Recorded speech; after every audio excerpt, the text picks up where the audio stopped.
दोस्तों A1 tutors के SQL tutorial में आपका स्वागत है। इस ट्यूटर में हम SQL सीखेंगे। सबसे पहले हम कुछ कंसेप्ट्स देखते हैं। जो सबसे पहले आने वाली कंसेप्ट है वो है ओवरव्यू ऑफ RDBMS। सबसे पहले देखते हैं डेटाबेस यानी क्या। तो इसका सबसे सिंपल डेफिनेशन है कलेक्शन ऑफ पर्सिस्टेंट डेटा, मतलब कुछ ऐसा डेटा जो आपको फ्यूचर में फिर से यूज करना है, उसको आप स्टोर करके रखते हो। तो वो स्टोर करने के लिए जो आपके पास ऑप्शन अवेलेबल है वो डेटाबेस है। तो ऐसे डेटाबेस मतलब डेटा, कलेक्शन ऑफ डेटा, इसी को कहा जाता है डेटाबेस।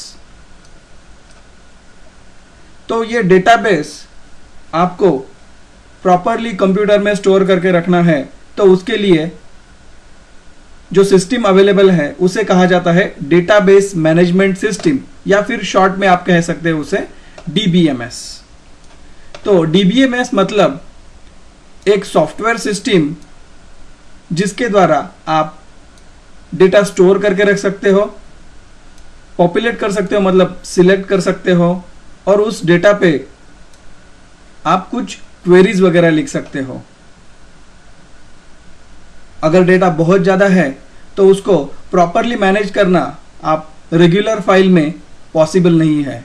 तो उसके लिए आपको DBMS यानी कि डेटाबेस मैनेजमेंट सिस्टम लगता ही है।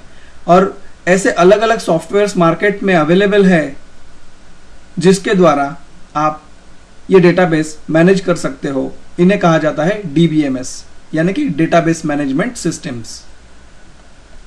आइए देखते हैं रिलेशनल डेटाबेस मैनेजमेंट सिस्टम या फिर RDBMS यानी क्या। अलग अलग डेटा को आप टेबल के फॉर्मेट में स्टोर करके रखते हो कंप्यूटर में। तो ऐसे अलग अलग टेबल्स को एक स्पेसिफिक फॉर्मेट में स्टोर करके रखना एक पर्टिकुलर सिस्टम में, उसे कहा जाता है रिलेशनल डेटाबेस मैनेजमेंट। इसमें एक से ज्यादा टेबल्स होते हैं और इनका एक दूसरे के साथ रिलेशन होता है। अगर आप एग्जांपल लेना चाहते हो तो ये देखिए, यहाँ पे एक स्टूडेंट नाम का डेटाबेस है, स्टूडेंट नाम का एक टेबल है जिसके अंदर कुछ कॉलम्स है, जैसे SID यानी student ID, name, login, age और GPA। ऐसे ये 5 फील्ड्स का मिलके एक स्टूडेंट नाम का एक टेबल यहाँ पे हमने डिफाइन किया है। तो इस टेबल का नाम है स्टूडेंट, और इसमें ये अलग अलग जो है इन्हें कहा जाता है एट्रीब्यूट। मतलब उस पर्टिकुलर रिकॉर्ड में, आपने C प्रोग्राम में रिकॉर्ड देखा ही होगा, रिकॉर्ड में क्या रहता है, collection of items of different types, collection of elements of different data type. तो इसमें स्टूडेंट ID मतलब रोल नंबर जो है वो न्यूमेरिक रहेगा, ये नेम जो है वो स्ट्रिंग रहेगा, लॉगिन ये स्ट्रिंग रहेगा, एज न्यूमेरिक रहेगा, और GPA ये रियल यानी फ्लोट वैल्यू रहेगा।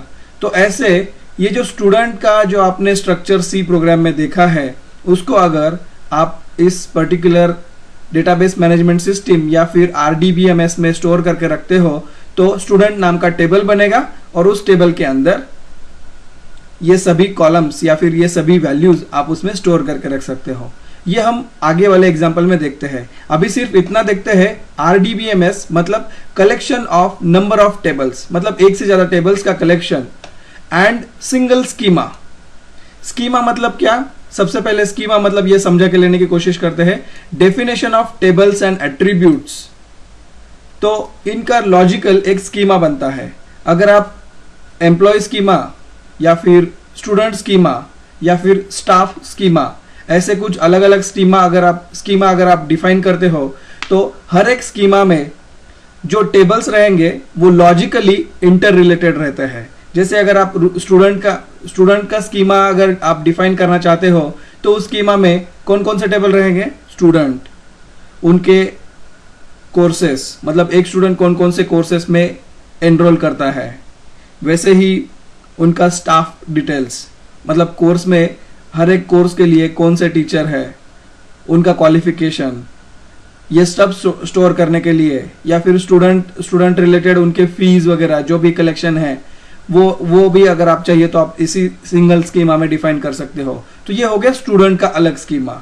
वैसे ही एम्प्लॉयज का स्कीमा रहेगा जिसमें अलग अलग एम्प्लॉयज का table, employees related tables, department related tables, ऐसे अलग अलग टेबल्स एक इसमें आप रख सकते हो।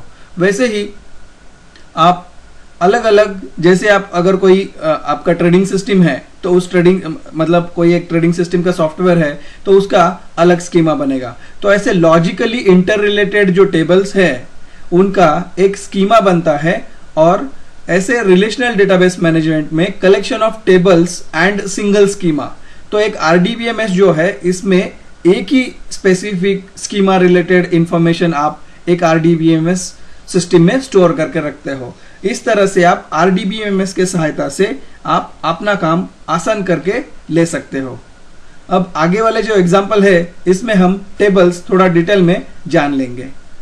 अभी के लिए बस इतना ही। धन्यवाद।